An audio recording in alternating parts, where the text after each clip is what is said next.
Nomor berapa ya, saya lupa ya. Si catatan nomor berapa? Lupa anak.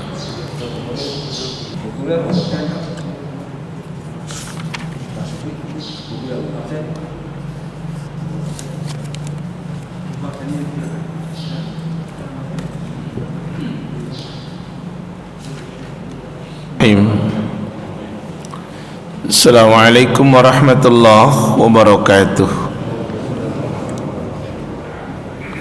Innal hamdalillah, sesungguhnya segala pujian milik Allah Ta'ala semata. Nahmaduhu wa nasta'inuhu wa nastaghfiruhu wa nastahdihi wa natubu ilaih.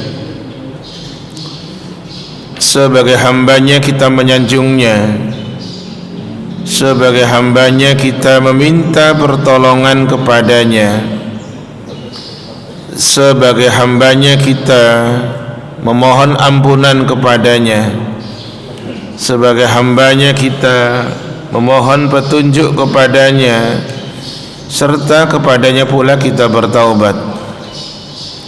Wa na'udzu billahi min syururi anfusina wa sayyiati a'malina. Kita berlindung kepada Allah dari diri yang buruk dan dari amal perbuatan yang buruk pula. May yahdihillahu fala mudhillalah wa may yudlil fala hadiyalah. Barang siapa yang Allah berikan petunjuk kepadanya, maka tidak ada seorang pun yang dapat menyesatkannya. Dan siapapun pula yang Allah sesatkan dirinya, maka tidak ada seorang pun yang dapat menunjukinya. Asyhadu an la ilaha illallah wahdah la syarikalah. Bersaksi bahwa tidak ada ilah yang diibadahi dengan benar melainkan Dia, Allah Ta'ala semata. Dia yang esa dan tidak ada sekutu untuknya dengan sesuatu apapun jua. Wa asyhadu anna Muhammadan abduhu wa rasuluhu sallallahu alaihi wasallam wa ala alihi wa ashabihi ajma'in wa man tabi'ahum bi ihsanin ila yaumiddin. Bersaksi pula bahwa Nabi Muhammad adalah hambanya Allah dan utusannya Allah. Semoga rahmat dan keselamatan Allah Ta'ala berikan kepada beliau.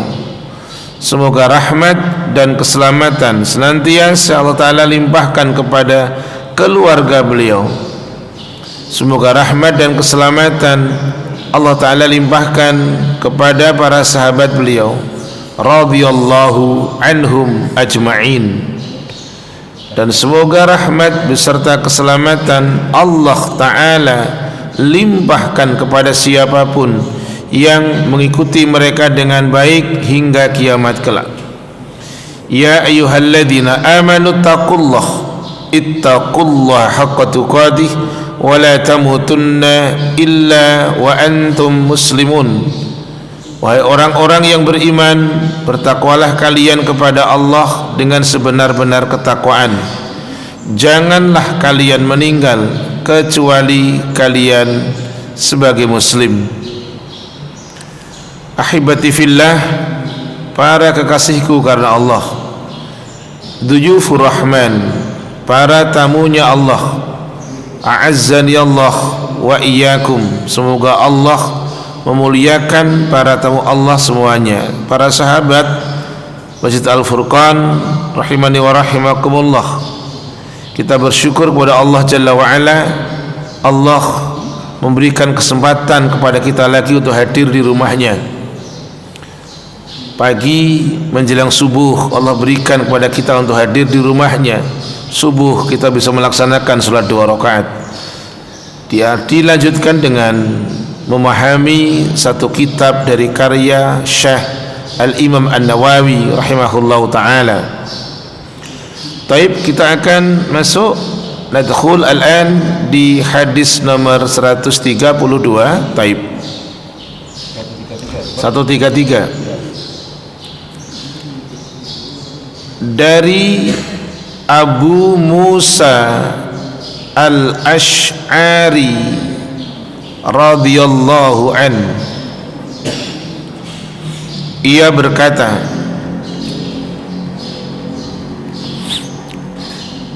Rasulullah sallallahu alaihi wasallam bersabda, lihat di isinya, perhatikan di isinya,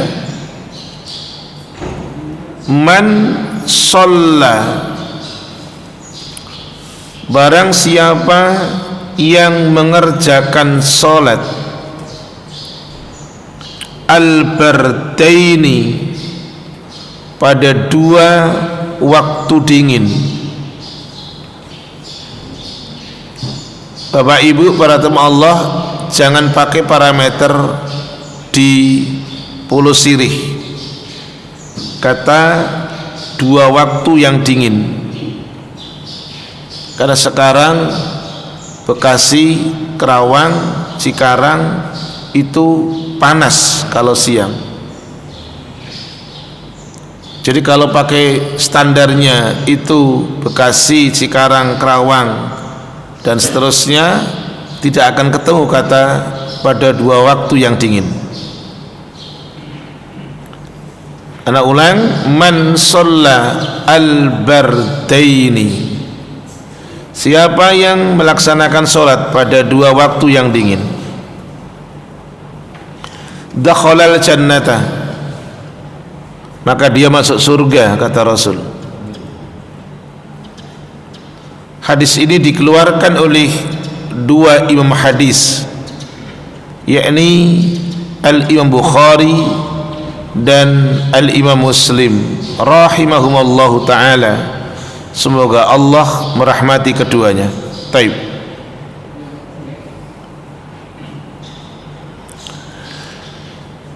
Fawaid, faedah-faedah yang bisa kita ambil dari hadis ini adalah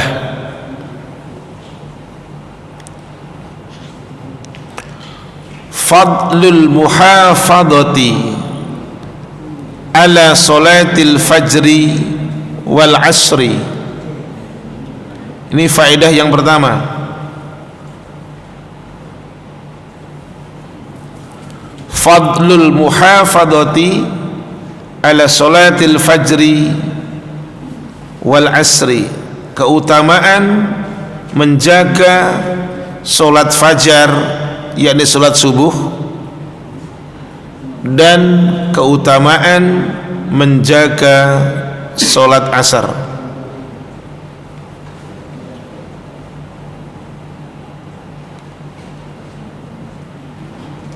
Kata Rasulullah SAW, solat yang paling berat atas munafik, asqalus salati alal munafikin, kata Rasul, solat yang paling berat atas munafik adalah solat isya dan solat subuh, karena dikerjakan sesudah tidur. Malam itu waktunya untuk istirahat. Yang jadi masalah kapan bangunnya. Bisa bangun jam 6, bisa bangun jam 3, bisa bangun jam 2, tergantung bangunnya. Tetapi bahwa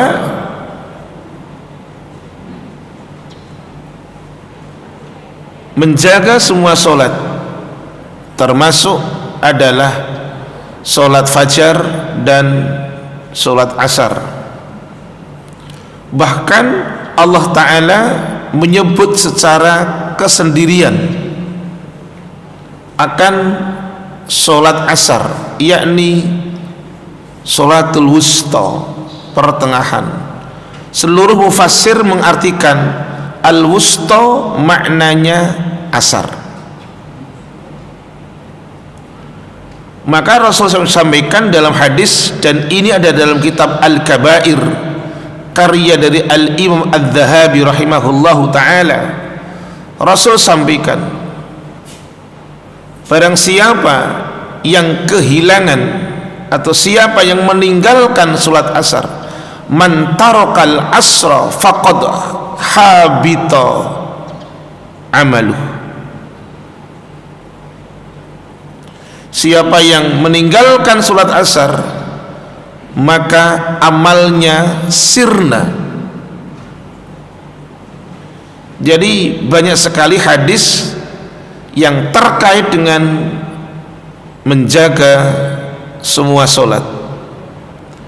Jadi tidak heran kalau Allah Ta'ala menyuruh kita untuk memelihara semua solat. Sebelum anak tunjukkan dalil ayat, anak ingin tunjukkan bagaimana seorang ulama, Ibnu Qayyim Al-Jauziyah rahimahullahu ta'ala, ketika beliau memberikan penjelasan tentang menjaga semua solat di dalam kitab beliau Madarijus Salikin. Menjaga semua solat itu ternyata tidak sekedar menjaga akan tempatnya, tapi menjaga waktunya dan caranya. Perhatikan, include ada 3. Tidak hanya bicara tentang tempat, tapi juga waktu, tapi juga cara. Maka ketika bicara menjaga, pertanyaan awalnya, aina tusolli, di mana antum sholat? Pertanyaan yang kedua, mata tusolli, kapan antum sholat?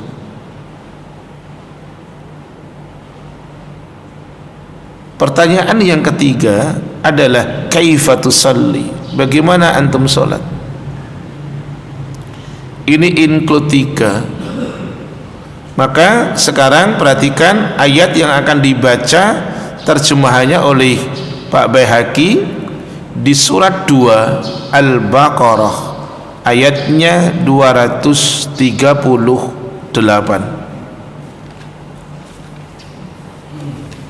Silakan. Bismillahirrahmanirrahim.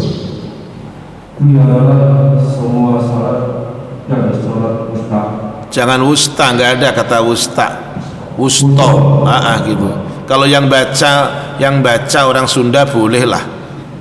Wusta. Dan laksanakanlah salat karena Allah dengan khusyuk. Ngono. Ya kalau orang Sunda kan memang semua dipakai semuanya. Jaka, Semarang jadi Joko kan gitu. Lah iya kan gitu. Ada kakinya 91 surat wusta menurut hadis yang sahih adalah salat asar. Nah, tadi sudah saya sampaikan, seluruh mufassir ahli tafsir mengartikan salat wusta adalah salatul asri, dan itu adalah dijaga. Anak ulang kembali bagaimana cara menjaga, tidak hanya terkait tempat. Kalau bicara tempat, al-makan hadzal makan, Baitullah, rumah Allah. Maka tadi ana panggil Bapak Ibu, maka tadi ana memuliakan Bapak Ibu, bukan bicara tamunya pengurus, enggak. Duyufur Rahman, tamunya Allah. Bahkan dalam hadis, orang yang berangkat ke Mekah ketika akan melaksanakan ibadah haji dan umrah itu dipanggilnya dengan wafdullah, dutanya Allah. Duta itu orang yang paling baik di antara orang yang baik, maka dia dipilih untuk datang ke rumah Allah. Sama sekarang Bapak Ibu sebagai dutanya Allah datang ke rumah Allah. Ini sekarang fawaid yang kedua, adamul ishtighali bin naumi wa a'malid dunya min ada'il faraidi fi waqtiha adamu ishtighal, ndak boleh sibuk, ndak boleh menyibukkan diri dengan tidur, dan ndak boleh menyibukkan diri dengan urusan-urusan dunia daripada menunaikan fardunya Allah pada waktunya. Nanti ada tunjukkan ayatnya yang mengerikan betul. Kalau orang Jawa bilang pakai u itu sudah superlatif, bahasa Arabnya sigat mubalaghah, itu ngeri, itu biasa. Tapi kalau orang Jawa ada tambahannya ngeri, wah itu udah banget itu. Pakai u, ngeri itu bagus, biasa orang Jawa bilang bagus. Tapi dikasih tambahan pakai u, bagus, wah itu udah superlatif itu. Iya. Nanti ada ayatnya, mengerikan kok. Baik, apa tadi fawaid kedua? Tidak boleh menyibukkan diri dengan tidur, tidak boleh pula menyibukkan diri dengan amalan dunia daripada melaksanakan fardunya Allah pada waktunya.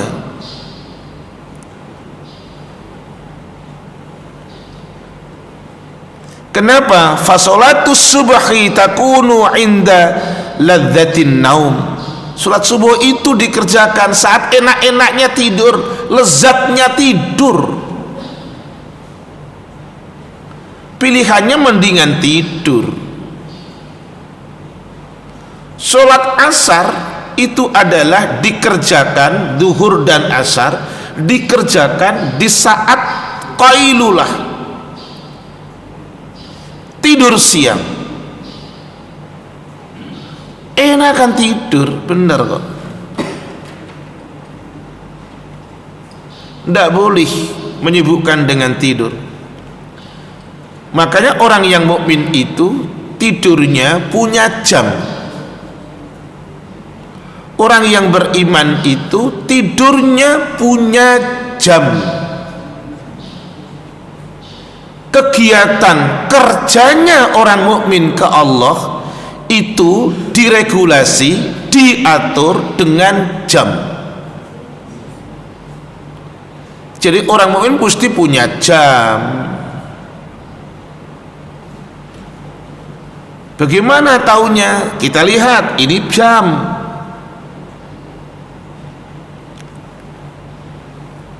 Suratnya 73. Silakan. Suratnya 73. Ayatnya 1 sampai dengan 6. Udah deh. Sampai 6 aja, enggak usah banyak-banyak. Saya ulang sebentar. Enggak usah banyak-banyak, dari ayat 1 sampai dengan 6 aja. Wahai orang yang berselimut Iya. Muhammad, bangunlah untuk sholat pada malam hari kecuali sebagian kecil, yaitu separuhnya atau kurang sedikit dari itu, atau lebih dari seperdua itu, dan bacalah Al-Quran itu dengan perlahan-lahan. Ayat 5 nih sekarang.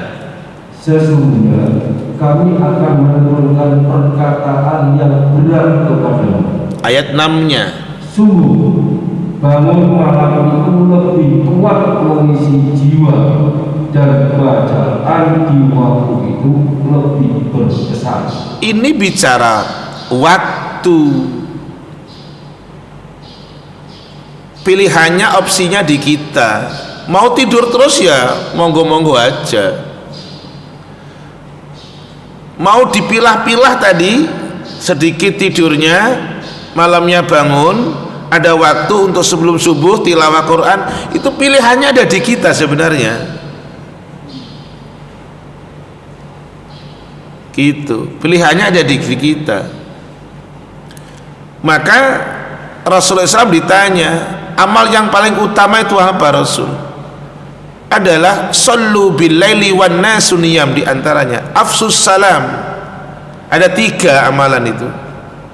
Ini di antara hadisnya. Afsus salam, tebarkan salam. 2, wa at'imut ta'am, kamu berbagi makanan. Maka tidak heran kalau di Al-Furqan ada istilah Jumat berbagi, walaupun kapan saja berbagi. Yang ketiga, wasallu bil laili wan nasu niyam, salatlah kalian pada waktu malam, yang saat itu wan nasu niyam, sedulurmu itu lagi pada tidur, orang-orang lagi enaknya tidur. Apa kata Rasul? Tadkhulul jannata bisalamin aminin, kalian masuk surga dengan penuh keselamatan dan keamanan. Ayat yang dibaca Pak Baihaqi tadi itu kan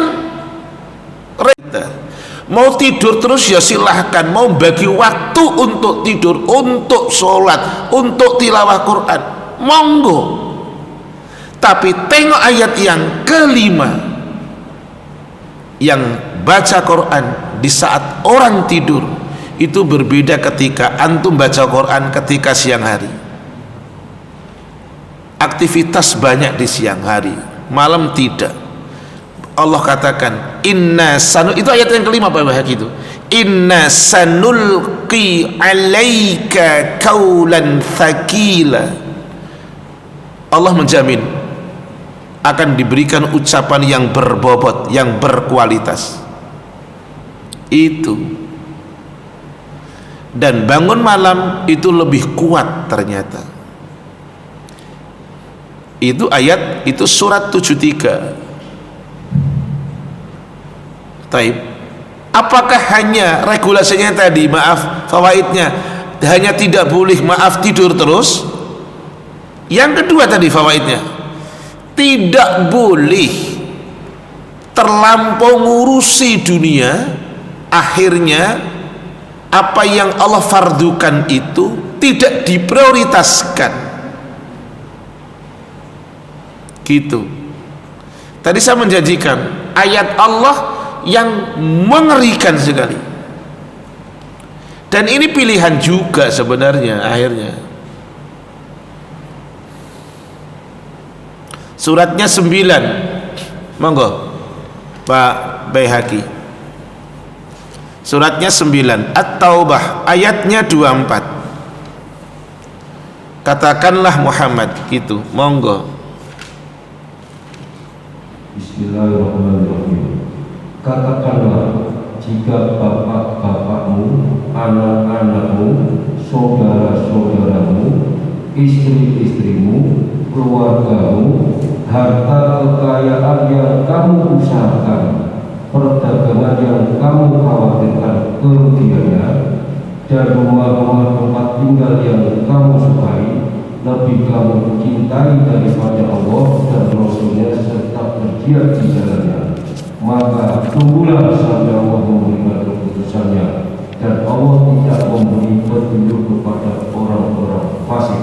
Ini dalilnya. Kalau para tamu Allah tadi menyimak yang dibacakan oleh Pak Baihaqi hafizahullah ta'ala, itu ayat tadi ada 8 hal urusan dunia. Anak ulang lagi Pak Baihaqi, maaf, saya coba ulang ya, jenengan cek. Katakan oleh engkau Muhammad, kata Allah, 1 sampai ke nomor tuh, in kana abaukum, jika urusan itu terkait dengan bapakmu. 2, wa abnaukum, jika urusan itu terkait dengan anak-anakmu. Wa ikhwanukum, jika urusan itu terkait dengan sedulur-sedulurmu. 4, wa azwajukum, kalau urusan itu terkait dengan pasangan hidupmu. 5, wa ashiratukum. Kalau urusan itu terkait dengan kaum keluargamu, bisa paman, bisa bibi, bisa pak D, bisa pak Le. Yang keenam, wa amwalun iktaraftumuha. Kalau urusan itu terkait dengan harta yang kamu usahakan. 7, wa tijaratun takhshawna kasada. Kalau urusan itu terkait dengan perdagangan yang kamu khawatir kerugiannya. Dan yang kedelapan, kalau urusan terkait dengan rumah tempat tinggal yang kamu sukai, itu semuanya lebih kamu cintai dari Allah dan Rasulnya, serta berjihad di jalannya, karena melangkahkan kaki ke rumah Allah itu bagian dari jihad.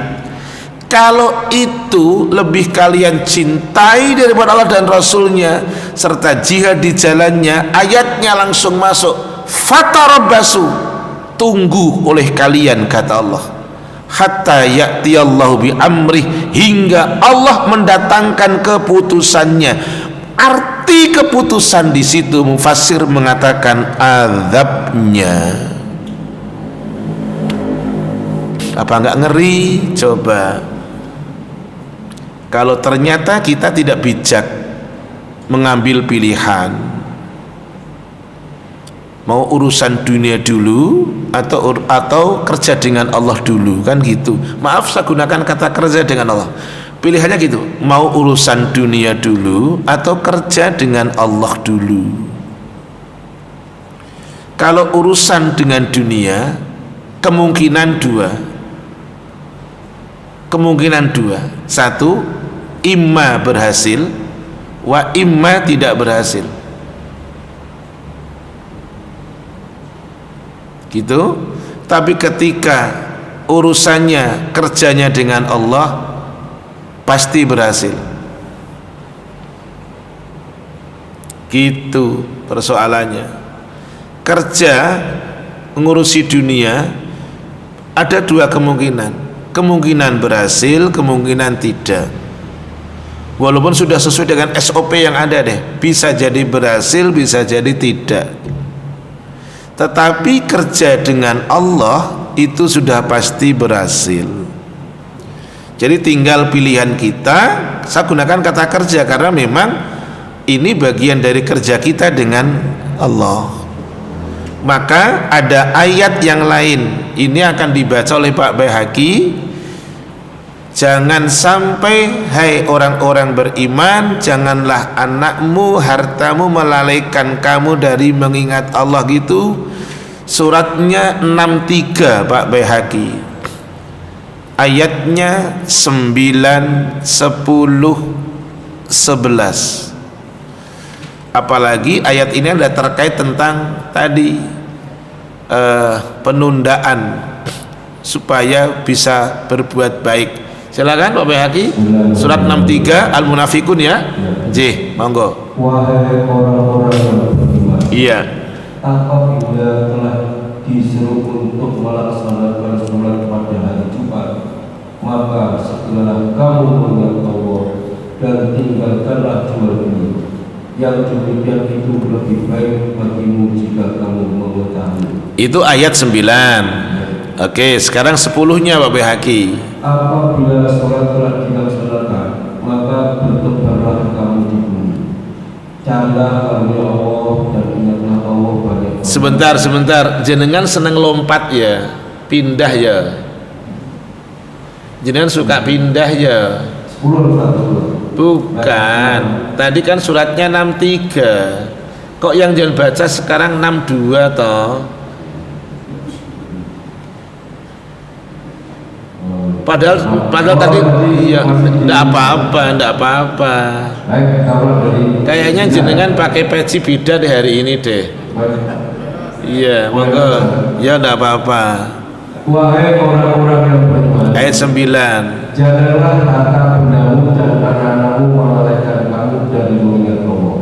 Dan barang siapa berbuat demikian, maka mereka itulah orang-orang yang rugi. Itu ayat 9. Dan infakkanlah sebagian dari apa yang telah kami berikan kepadamu sebelum kematian datang kepada salah seorang di antara kamu, lalu dia berkata atau menyesali, wahai Tuhanku, sekiranya engkau berkenan menunda kematianku sedikit waktu lagi, maka aku dapat bersedekah dan aku akan termasuk orang-orang yang saleh. Baik. Sampai 11 kan? Nah, iya no. Dan Allah tidak akan menunda kematian seseorang apabila waktu kematiannya telah datang, dan Allah Maha Teliti terhadap apa yang kamu kerjakan. Ini 3 ayat surat 63, ayatnya tadi 9 dulu. Janganlah perkara dunia melalaikan dari mengingat Allah. Itu ayat 9 tuh. Ayatnya 10, penyesalan atas munafik, minta adanya penundaan, menyesal. Pertanyaan besarnya, kapan munafik menyesal? Bukan waktu di dunia. Munafik nyesel, orang kafir nyesel, itu bukan al-an, bukan now, bukan sekarang, tapi nanti. Kalau sudah masuk fase yang kedua setelah dunia, itu baru nyesel. Ayat 11-nya kata Allah, tidak ada penundaan, nggak akan dikasih kesempatan untuk menunda lagi, tidak ada. Waktunya meninggal ya meninggal, tidak ada. Gitu. Lah yang mesti harus kita lihat di ayatnya 33 yang tadi. Allah mengatakan tidak ada penundaan untuk soal meninggal. Ayat yang ke-11. Ayat 10-nya seluruhnya munafik menyesal. Ayat 9-nya diingatkan orang mukmin, kalian jangan terlena dengan urusan dunia sampai kalian tidak prioritas dengan urusan dengan Allah. Contoh, surat subuh itu dikerjakan di saat ladzatun naumi, lezatnya tidur. Wa sholatul asri, solat asar, takunu indal istighali bi inhai a'malin nahar. Solat asar itu terjadi ketika sedang sibuk untuk menyelesaikan amal-amal di siang hari. Itu solat asar. Taib. Cukup. Selanjutnya masih dari Abu Musa al-Ash'ari radhiyallahu an.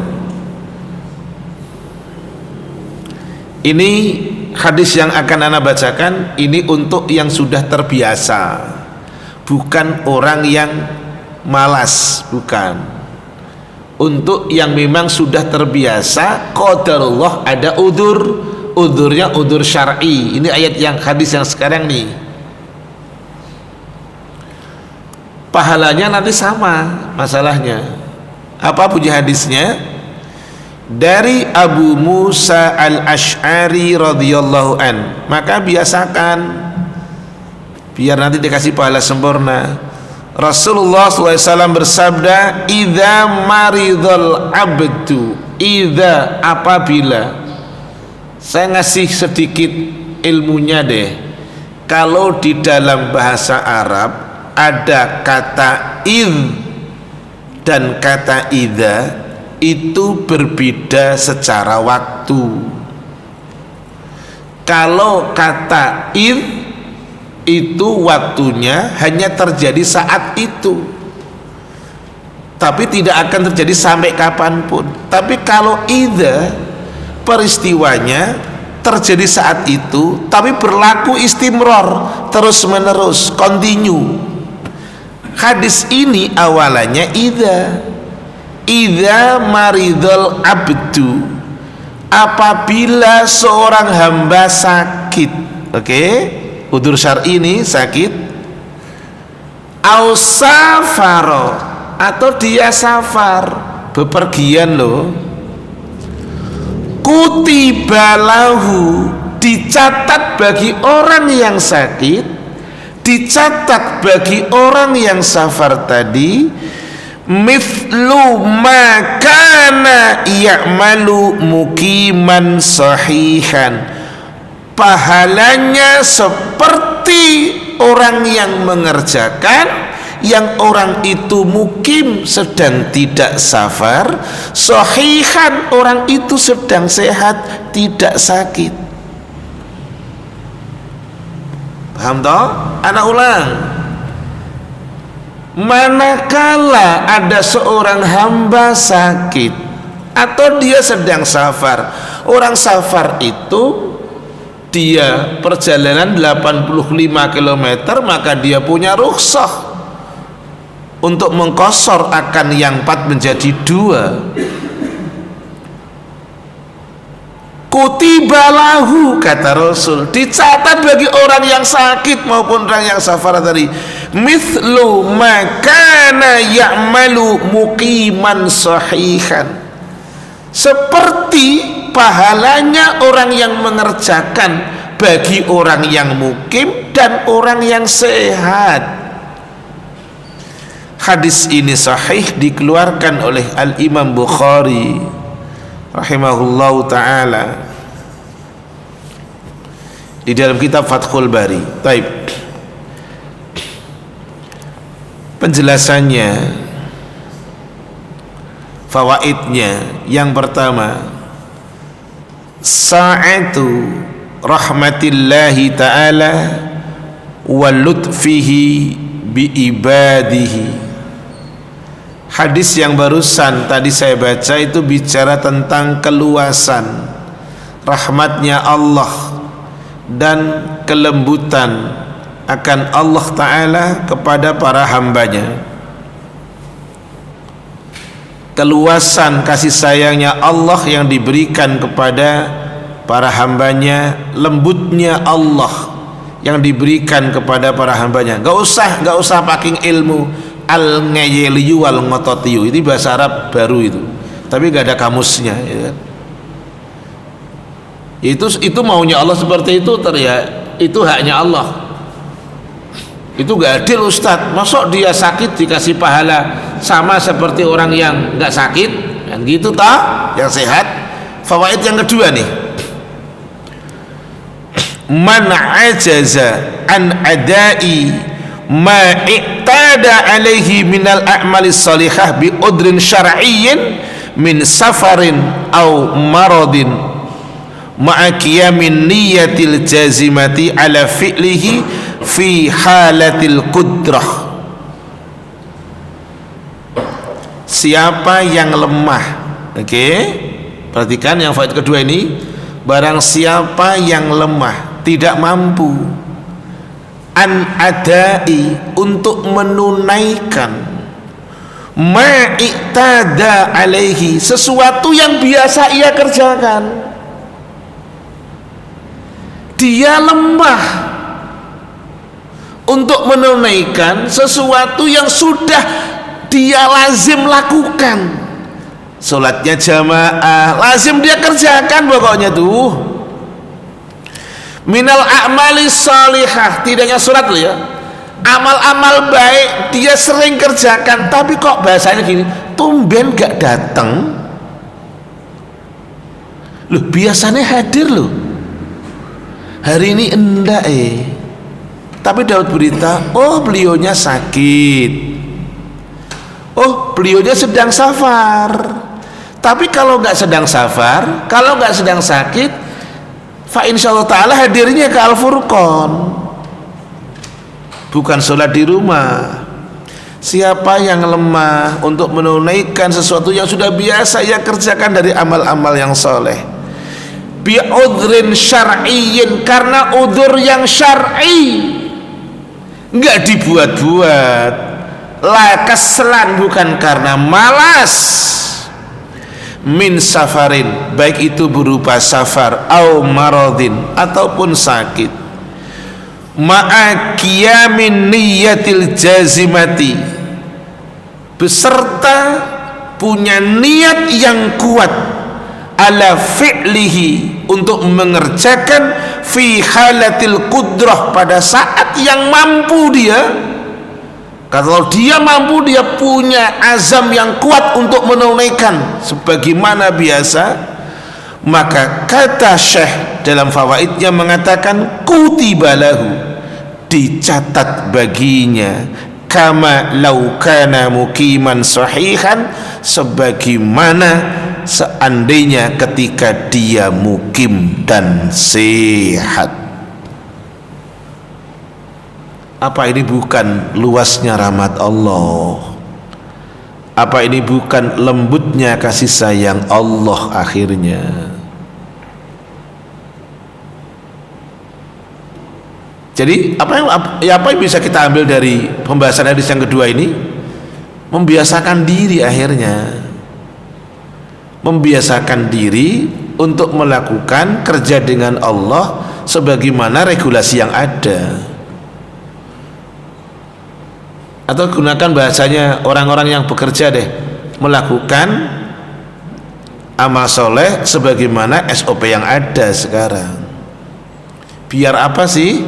Biar ketika pas ada udzur syar'i diberikan pahala sebagaimana ketika tidak ada udzur syar'i. Gitu.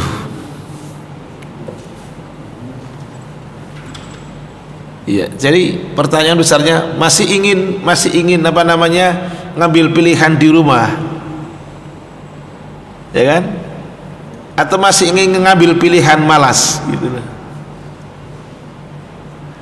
Ingat tadi surat yang dibaca tadi, ayatnya oleh Pak Baihaqi terjemahnya, surat 63 tadi, ayat yang ke-11 tadi. Allah gak akan nunda kematian.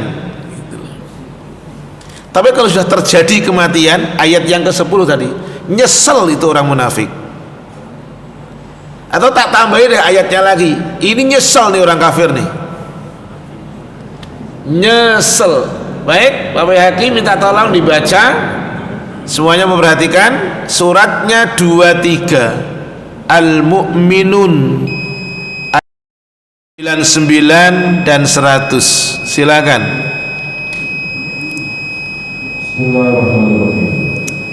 Demikianlah keadaan orang-orang kafir itu hingga apabila datang kematian kepada seseorang dari mereka, ia berkata, wahai Tuhanku, kembalikanlah aku ke dunia agar aku dapat berbuat kebajikan dan telah aku tinggalkan. Sekali-kali tidak, sungguh itu adalah dalil yang diucapkan benar saja, dan di hadapan mereka ada barzah sampai pada hari mereka dibangkitkan. Ini dalilnya para tamu Allah, ketika ajal datang kepada mereka dalam kurung orang kafir, mereka ngomong, Allah, mbok aku dipakai mbok, karena orang Demak jadi pakai mbok, bolehlah. Mbok saya dibalikkan lagi ke dunia Allah, gitu, biar saya bisa berbuat baik lagi lah, gitu. Apa kata Allah? Itu cuma omongan kamu saja. Ngono tak balik ke di dunia juga kamu gak akan amal baik kok, gitu loh. Itu cuma ngomonganmu saja itu. Kalau tak balikan ke dunia kamu juga gak akan berbuat baik. Nyesel juga. Coba. Baik, maka kesimpulannya apa? Membiasakan diri amal yang soleh. Ala bisa karena biasa. Contoh gini, ini saya apa namanya, ada satu pondok, ada satu boarding ya, ada satu boarding di Bengkulu, sayangnya bukan di Jakarta, di Bengkulu. Boarding ini tempat tidurnya kayak hotel. Kalau memasukkan di waktu-waktu sekarang masih murah. Saya nggak tahu kalau tahun depan, tahunnya lagi mungkin mahal kali. Tapi kalau untuk tahun sekarang murah. Itu di Bengkulu, di mana? Jadi Bengkulu kota, ya. Itu santri itu diajarkan,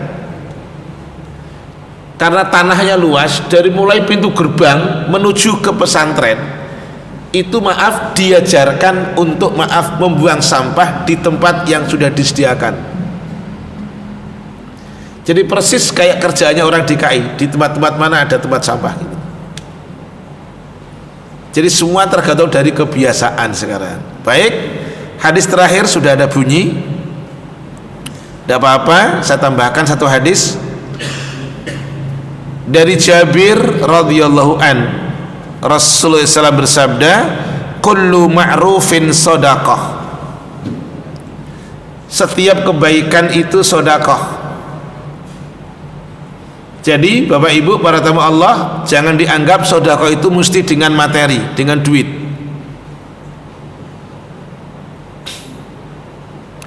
Kenapa? Abu Dzar Al-Ghifari itu orang asli Madinah, iri kepada muhajirin. Irinya dalam hal apa? Iri dikarenakan orang muhajirin sedekahnya banyak secara materi, sementara orang Ansor tidak punya duit materi kayak orang muhajirin. Iri dalam hal seperti itu disampaikan kepada Rasulullah. Rasulullah, mereka sholat kami sholat, mereka puasa kami puasa, tapi kami nggak bisa berbuat seperti mereka gitu. Lalu Rasul ngasih penjelasan apa saja bisa sedekah. Baik,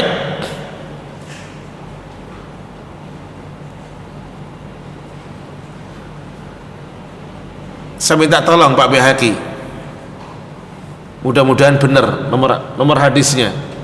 Arba'in nomor hadis 40, kalau enggak 38 40, saya lupa.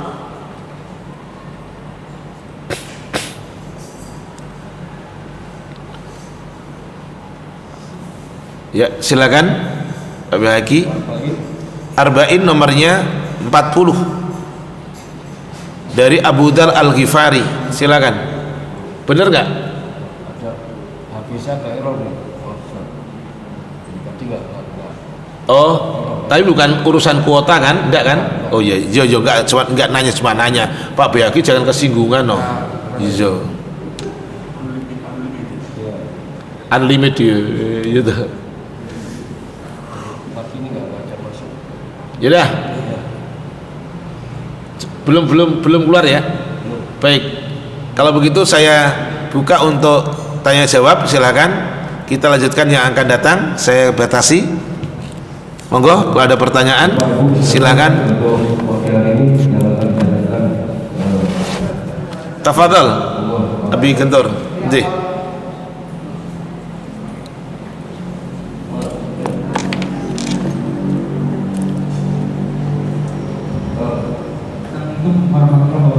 Waalaikumsalam warahmatullahi wabarakatuh. Kewajiban kita salah satu nomor satunya mana? Itu adalah tebarkan salam. Apa? Tebarkan salam. Iya. Jadi apa? Merasa kok kita banget salam itu gitu ya? Apa? Menjadi hal yang suatu yang hebat gitu. Top, sampai betul. Nomor satu gitu. Iya. Nanti penjabarannya bagaimana ya Ustaz? Baik, makasih. Tangga, organisasi, masyarakat. Iya. Tebarkan salam itu bagaimana? Baik. Hadis tadi tidak berdiri sendiri. Di dalam kitab Bulughul Maram bab terakhir Kitabul Jami' ada satu hadis dari Abu Hurairah, semoga Allah meridhoinya. Rasul sampaikan, hadis dikeluarkan oleh Al-Imam Bukhari dan Al-Imam Muslim. Kata Rasul, ada 6 hak muslim satu dengan yang lain. Hakul muslimi alal muslimi situn. Haknya muslim saudara kita atas diri kita ada 6. Apa saja? 1. Idza laqitahu fasallim alaih. Kalau kau berjumpa dengan dia ucapkan salam. Jadi bukan antum nunggu untuk diucapin salam, antum ngucapin salam dulu. Karena muslim itu mendoakan, muslim itu baik. Jadi jangan bakhil salam. Walaupun beda dalam ibadah syariahnya karena adanya khilaf, Jangan menjadikan untuk tidak menebarkan salam. Termasuk beda pilihan, kata Abi, beda pilihan partai lah. Ya, siap. Loh, kok jenengan yang nyaut? Sembunyi di balik tembok. Itu hadisnya begitu. Kalau kamu berjumpa dengan dia, ucapkan salam. Nomor 2, kalau dia sakit tengok. Pokoknya semua ada 6 deh. Saya terkait dengan salam. Itu tadi kalau kamu berjumpa, kamu ucapkan salam. Tapi ayat ini regulasinya bukan kalau kamu berjumpa mengucapkan salam. Ayat ini regulasinya kalau kamu diucapi salam, jawab dengan yang terbaik. Kalau tidak, minimal sama. Apa enggak hebat Islam? Hadisnya mengatakan kalau antum ketemu, ucapkan salam. Jadi jangan bakhil.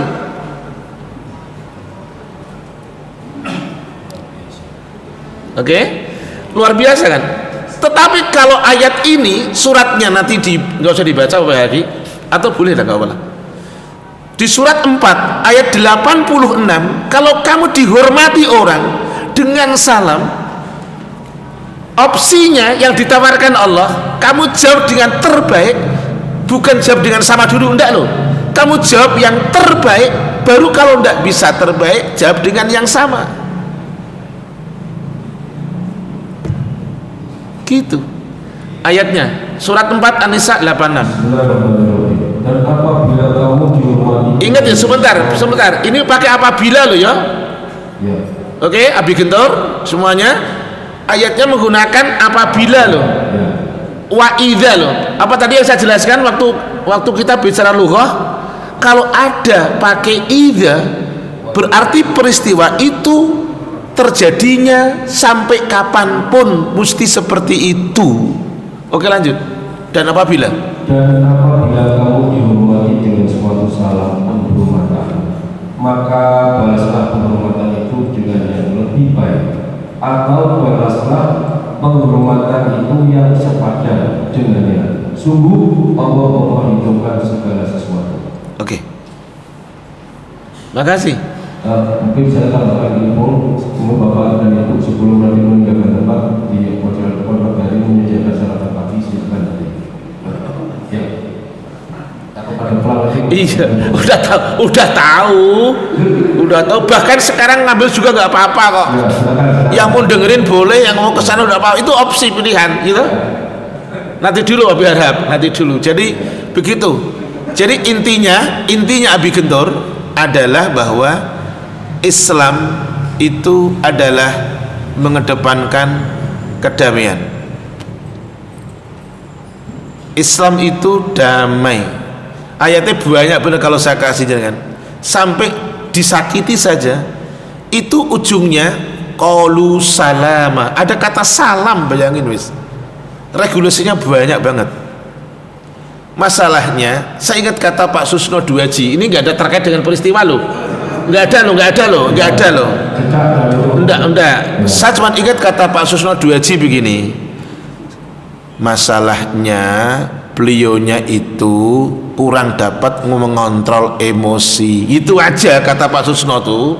Saya ingat kata-kata itu. Kalau siapapun orang kalau maaf tidak cerdas mengontrol emosi, yang terjadi ya bisa ngomong kotor, bisa bunuh orang, bisa macam-macam kan, karena tidak bisa mengolah emosi. Setiap orang bisa punya emosi, tergantung bagaimana mengolahnya.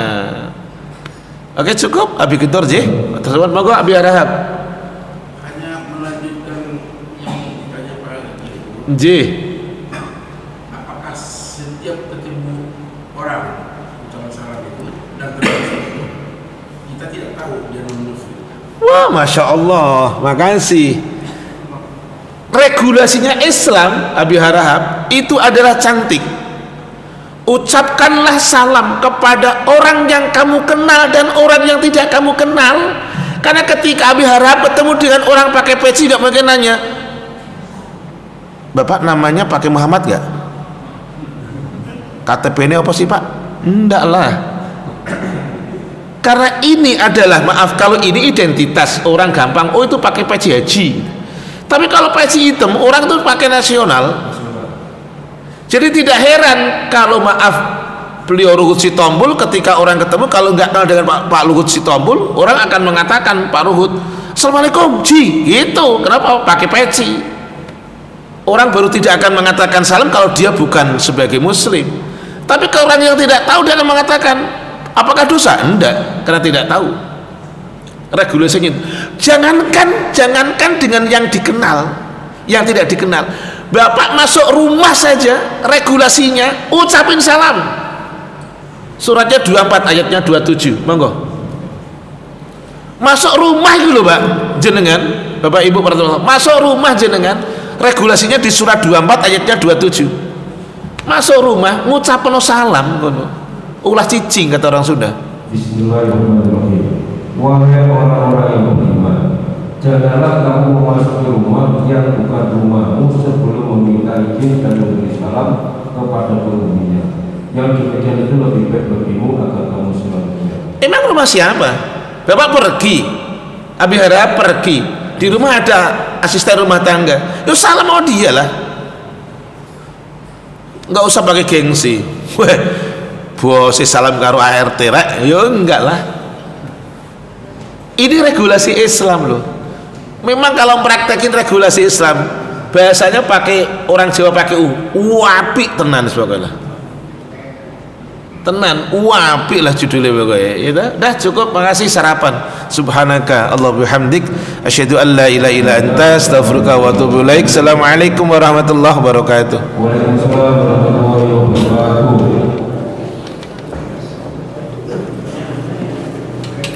Kan bapak-bapak kalau Insyaallah.